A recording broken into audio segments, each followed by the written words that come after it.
Hello students and friends, this video is a demonstration video on the basic X-ray powder diffraction pattern analysis using GSAS2 software.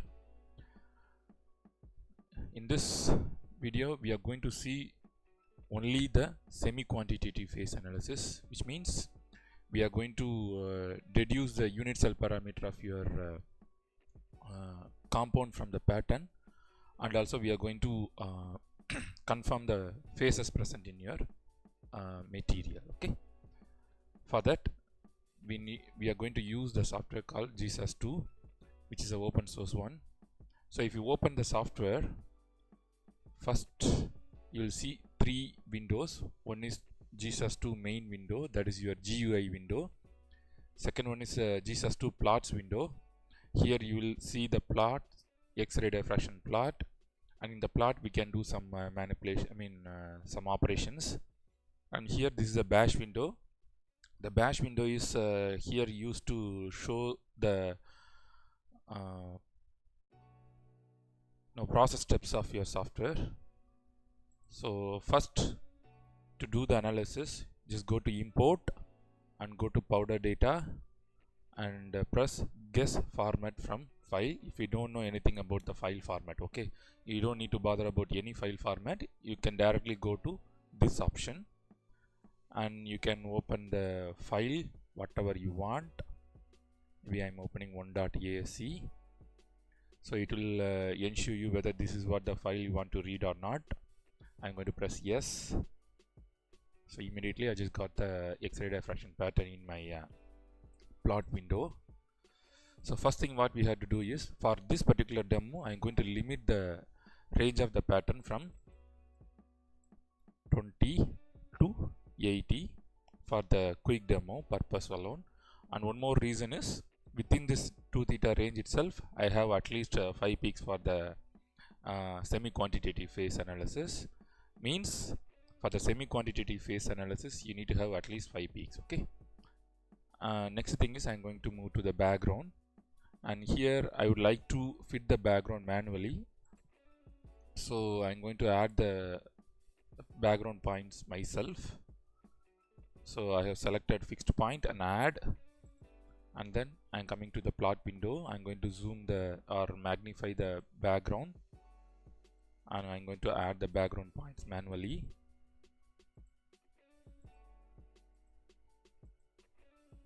So you have to select the points as close as possible and not too much closer. Okay.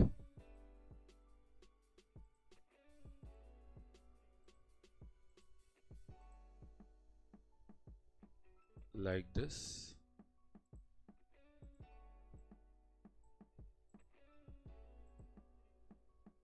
We have to do it.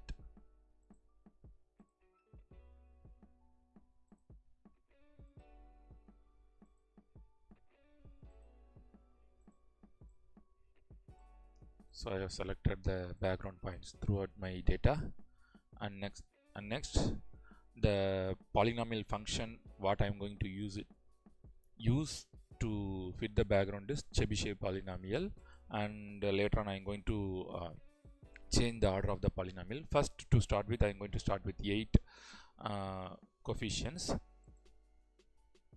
So I'm going to press fit background. So now I'm going to ensure whether the background fit is correct or not. Maybe here it is not correct, so maybe I'm increasing a little bit. I'm going to check little bit. Once again I'm going to change it, fit background. Maybe I hope this background fit is somewhat okay for me. I'm satisfied with this background fit, so I'm going to move to the next step. Next thing is instrument parameter, right? So during the this particular import of powder diffraction pattern, you'll be asked for this instrument parameter file. But here I have not done it because I don't know anything about the instrument. So I can whatever I know about the instrument I can feed it here. Otherwise I can leave it as it is. The software will take care of that. But only important thing what you have to give it as a starting point is the wavelength 1.54056, that is your copper K alpha radiation. And if you know any zero error here, you can give it here. Otherwise, you just simply press refine. Automatically the software will refine the zero error, and it will give you the zero error of your instrument. Otherwise, no, not needed. And next important thing we have to edit is the sample parameter. So here you have to give the instrument name. My instrument name is Panalytical Expert Pro MPD, and the diffractometer type is Bragg-Bredano geometry. So if you know any all those things, you know, from sample displacement to goniometer omega or goniometer radius, all those things, if you know anything, you can give it. Otherwise, leave it, don't need to do it. So next thing is peak list. Okay, so we have to generate a peak list here. So for that we have to go to peak fitting, and you can do the auto search of peak fitting, peak searching also, but I don't want to do it in automatic mode. We can go for manual mode. This particular manual mode is having one advantages over the automatic mode. That's why we are going for manual mode. I am magnifying a particular range, and on top of the peak I am going to place my cursor. I am going to press a click. So like this, you can select all the peaks of your pattern manually, and here the peak whatever we are giving is not the peak position, whatever we are giving is not a fine position, it is a coarse position itself. Whenever I am selecting a peak, you can see here automatically the peak parameters are available for you to fitting. So this peak, and this peak, and here also one peak is there.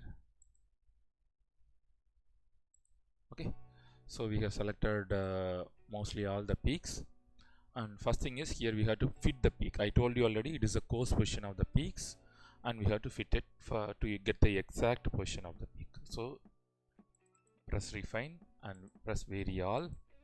Now it is 31.80. you just see after the fitting it will be changing. So now we have to change the file. 1.gpx, I am going to give the name 213, that is a file name.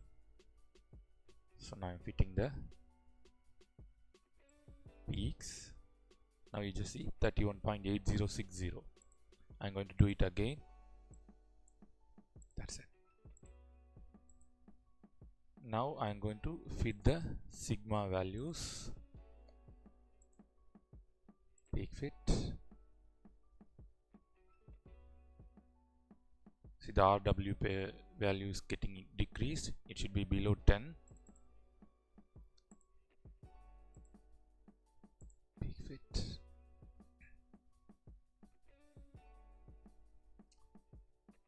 So I am doing again. So my peak fit is limited in 26% itself. Okay, we can go to the next step. We don't need to bother about the RWP right now here. Now we have to come to the index peak list. Then you just go to operations. You have to press load and reload so that the peaks are loaded here for your calculations.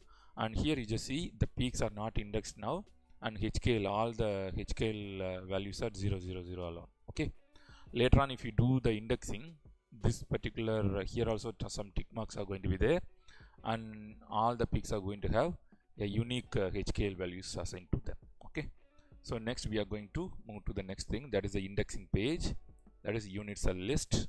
Here if you know anything about your compound structure, you can select the Bravais lattice of that particular structure. Otherwise you can select all the Bravais lattices together, so that the software is going to take so much of time for the indexing. But if you know anything about your crystal structure of your material, you can simply select that. Okay, so maybe for this particular film, I hope this material, I hope this is a hexagonal structure. So I'm going to check only that hexagonal and trigonal, so that I can limit the refinement which is within 2 or 3 seconds, not more than that. So I'm going to press. After clicking this, I'm going to go to index cell. Now you just see all the options are available here for the indexing. Here in the bash window is showing all the information.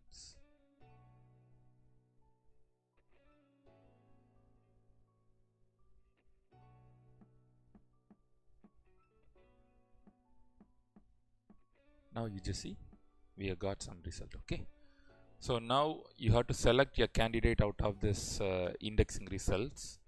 So here you have to select the candidates by 2 parameters. One is M20, another one is X20. Here M20 is the figure of merit. Figure of merit should be higher enough, and X20 is the number of unindexed peaks. That number of unindexed peaks should be very lower. Meantime, the M20 value should be higher. So the first one is automatically selected, so we can go with that itself after selecting this. Otherwise, if you want to go with the second one, you can select this. Now what we have to do is we have to go to cell index and refine. You have to press copy cell. So if you do so, this particular cell values are copied here. Okay, copied here.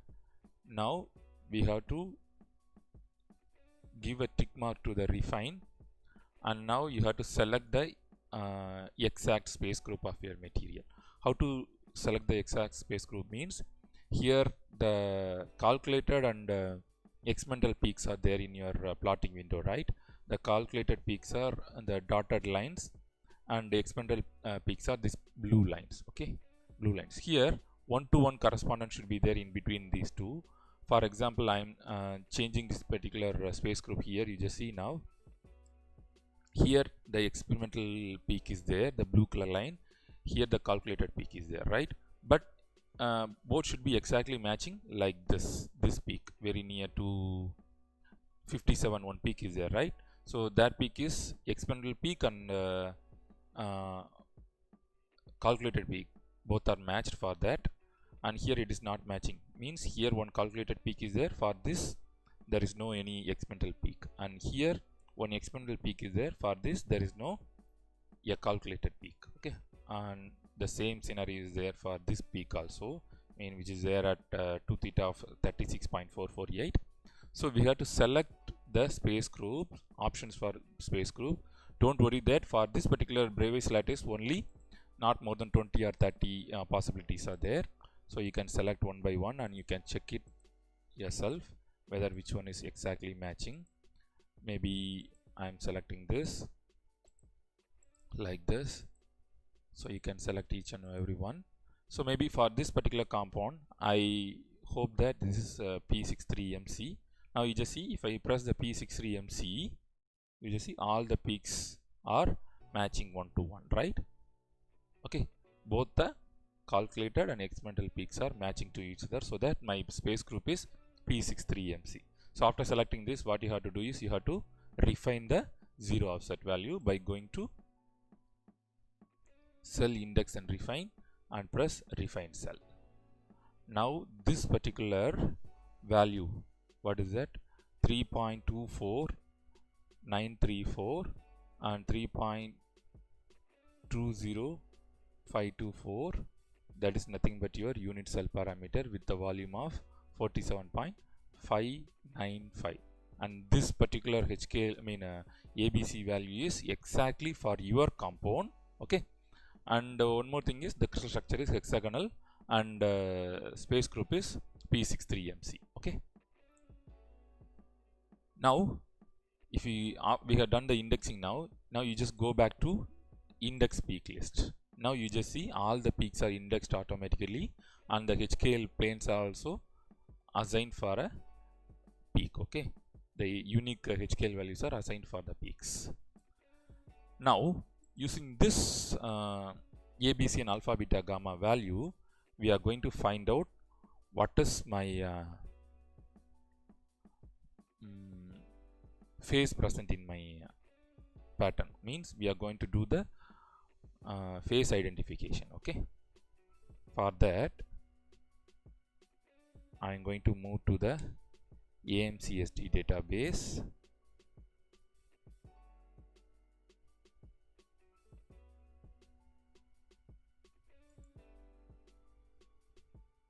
So here in the AMCSD database, we have to go to the cell parameter and symmetry, and here you have to give the value from the unit cell parameter available in GSUS2, that is 3.24 5.20 3.24 5.20 3.24. so I'm going to give it as a 3.232 3.25. okay, I'm going to give it as a range, and B value is also the same. And before that, I'm going to select the crystal system and also the space group, that is P63MC. okay, and C value is 5.20. I'm going to give it as a 5.19 to 5.21. okay, so all the things are okay now, and you just press submit query. 5. Oh, A values changed now.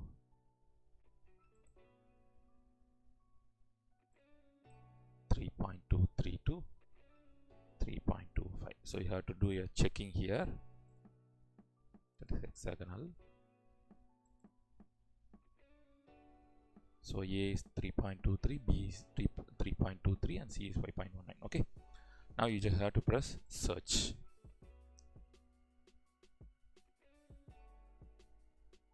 Now you just see we have 4 matching records for this criteria what we have given for the search, that is ABC is, A value is 3.2, B value is 3.2, and C value is 5.2, and P63MC and hexagonal structure. okay, so for this the first option is zinc oxide, and second option is zinc oxide, third one is also woodside structure, and here the atoms are given as a zinc oxide, and fourth one is also zinc oxide. okay, so from this we can infer that the possible space group of my compound is, possible phase present in my compound is zinc oxide. okay, students, I hope this video will be helpful for you. This American Mineralogist Crystal Structure Database is a freely one, an online database that you can use it for this type of phase identification analysis. okay, I hope this video is helpful for you. Thank you.